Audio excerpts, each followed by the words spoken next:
injusticia cometida en contra de uno es una amenaza en contra de todos. Justicia y perspectiva con Isabel Herrera.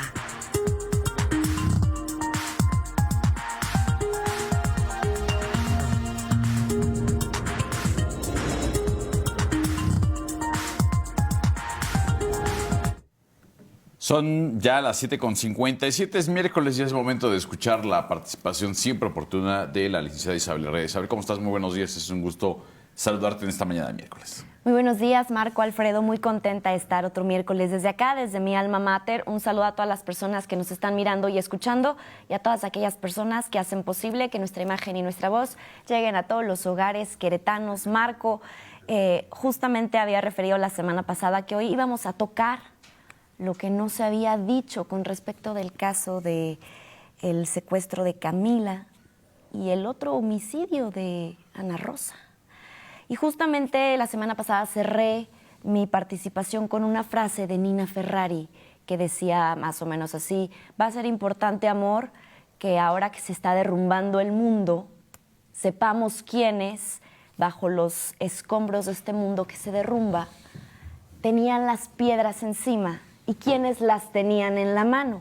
Y justamente hablando de estas cuestiones, pues es importante precisar que hubo un linchamiento, hubo una turba que violentó a una mujer frente a los ojos de quienes grababan, de quienes no hacían nada, pero también frente a los ojos de las autoridades.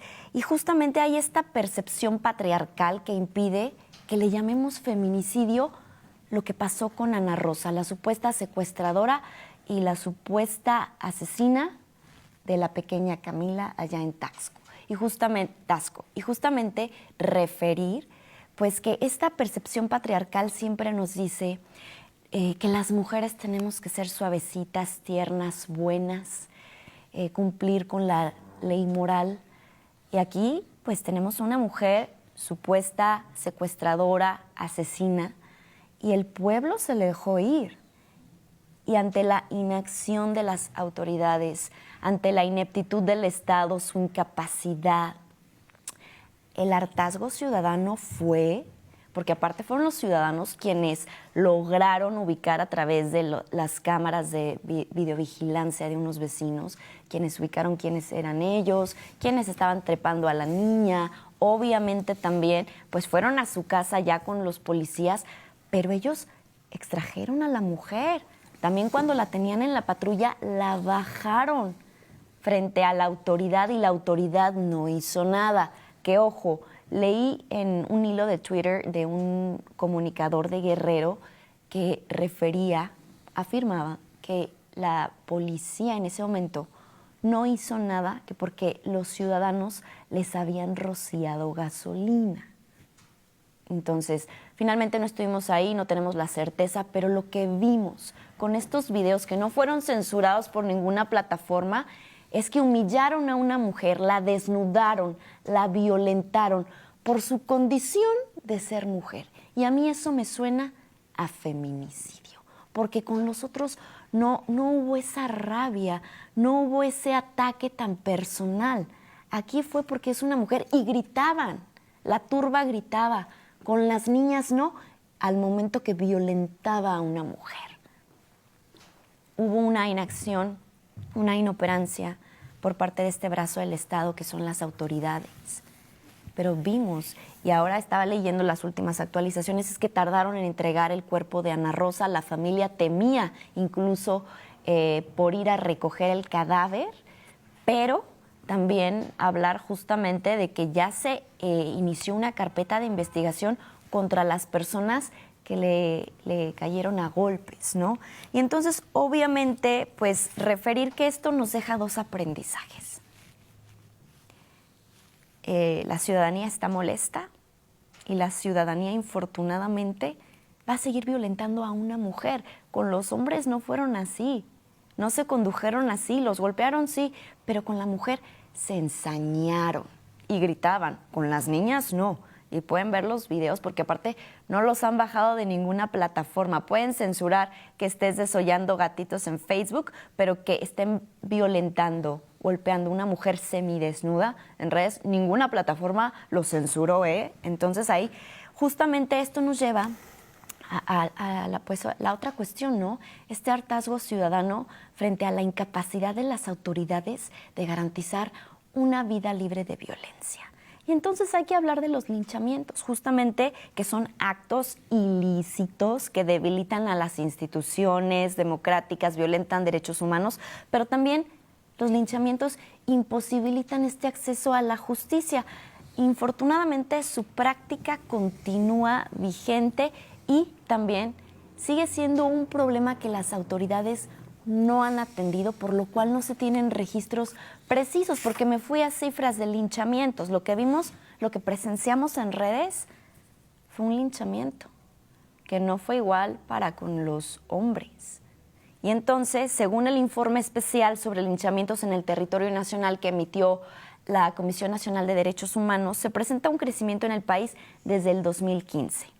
En el 2015 al 2016 hubo un aumento del 37%, pero ojo, hubo un repunte a partir del 2018.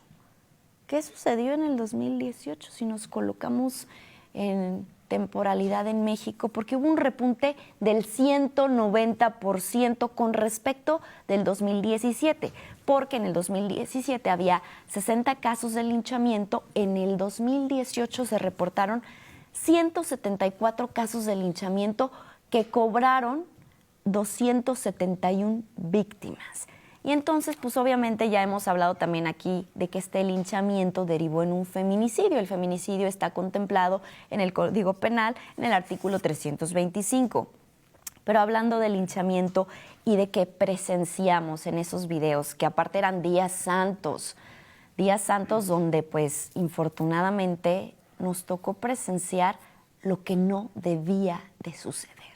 Todo lo que no debía de suceder sucedió en esos videos que vimos, porque también había algo que les quería compartir desde la semana pasada y ya no hubo tiempo.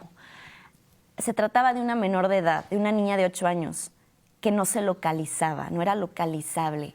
No hay ninguna ley, pero para aquellos papás, mamás, cuidadores, cuidadoras que me están escuchando, no hay ninguna ley que contemple que tienen que dejar pasar 8, 12, 24, 48 o 72 horas para comenzar con el protocolo de búsqueda de una persona. En este caso es un caso urgente porque es una niña y ya hablamos la semana pasada que las niñas están vulneradas doblemente. ¿Por qué? Porque 1, son mujeres en un país feminicida y 2, porque son menores de edad. Entonces ya habíamos hablado justamente de que era un caso urgente, pero también hablando justamente del artículo 17 constitucional, donde pues se dispone que nadie puede ejercer justicia por mano propia. Tenemos que hablar de estos protocolos que mencionaba, ¿no? Que la efectiva tutela de la libertad pues requiere que haya estos protocolos, estos estándares que se adecúan y que justamente van dirigidos a la autoridad para que se conduzca al momento que tengan que restringir nuestra libertad, que sea de una manera clara en el cómo y en el cuándo. ¿Por qué? Porque ya cuando se llega a la determinación de restringirle la libertad a una persona, a un sujeto, un individuo, un ciudadano, justamente se está garantizando el control judicial y hay protocolos que si quieren voy a dejar el link en mi página de Facebook o se lo hago llegar a Marco, porque también viene temas de inspecciones judiciales, cuando nos paran en el vehículo, qué puede hacer la autoridad y qué no. Y nosotros, ¿cómo podemos, pues obviamente, conducirnos de la mejor manera para que sea de una manera civilizada sin que nos viole nuestra dignidad humana?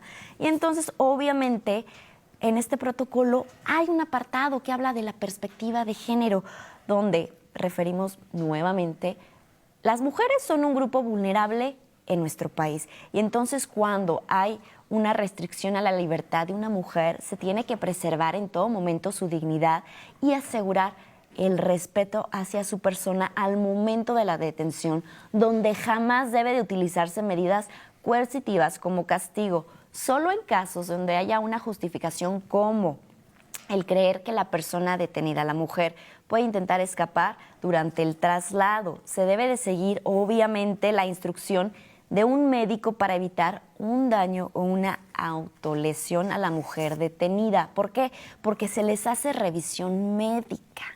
Acá como la turba llegó, obviamente influenciada por el hartazgo, por la ira, por la inacción, la ineptitud, la inoperancia de las autoridades, la arrancan de la patrulla, la cogen de la patrulla, la bajan, y entonces ahí empieza lo que no debió suceder.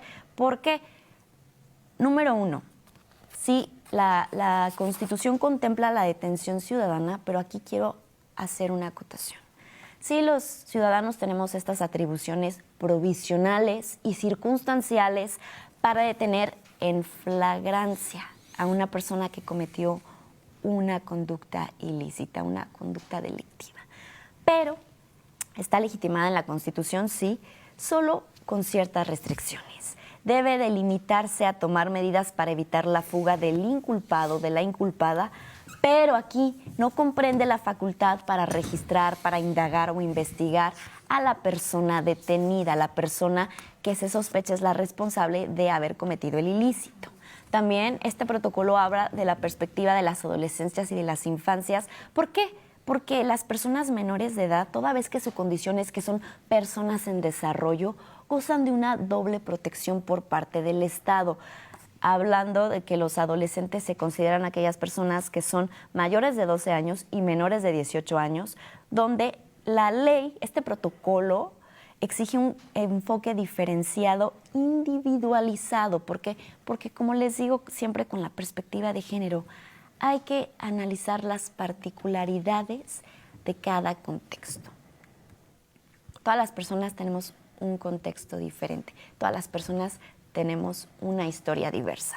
Y entonces justamente el artículo 18 en su párrafo cuarto en la Constitución pues contempla esta serie de obligaciones y medidas adicionales que se asignan a la hora de asegurar a menores de edad. Y entonces aquí, ya haciendo un breve cierre, pues recordar que esta tragedia nos debe de dejar estos aprendizajes donde tenemos que recordar la pauta general que consiste que en todo momento se debe de preservar la dignidad y respetar los derechos humanos de las personas que son sospechosas de haber cometido alguna conducta delictiva. Sí, yo sé que les molesta a veces que lo diga, pero todos tenemos dignidad humana, todas las personas, las que no cometemos hechos ilícitos y las que sí. Y también se les tiene que respetar su dignidad humana al momento de la detención. No somos nadie para juzgar porque no somos una autoridad. Y entonces recordar pues que las autoridades también tienen que conducirse respetando estos protocolos en todo momento. Aquí no le aseguraron su protección a la vida, no le garantizaron que no recibiera violencia esta mujer, no se siguió con el protocolo porque detenida, golpeada, se la llevaron al MP en lugar de llevarla a un hospital. ¿Dónde está la revisión médica que tenía que emitir el doctor? ¿Por qué? Porque traía lesiones y hay que darle explicación médica a cada una de las lesiones que presenta. Entonces, ella ya murió en las instalaciones de las autoridades. Aquí hay que hablar justamente de que esto que vivimos fue degradante. ¿Por qué? Porque era mujer. La humillaron por su condición de ser mujer. La golpeaban mientras le decían que con las niñas no. Algo que no vimos con los hombres. No vimos esa hazaña. No vimos ese odio. No vimos esa misoginia. Y yo me quiero despedir con esta, idea justamente de que somos responsables de lo que vemos y lo que hacemos cuando hay niñas, niños, infancias y mujeres.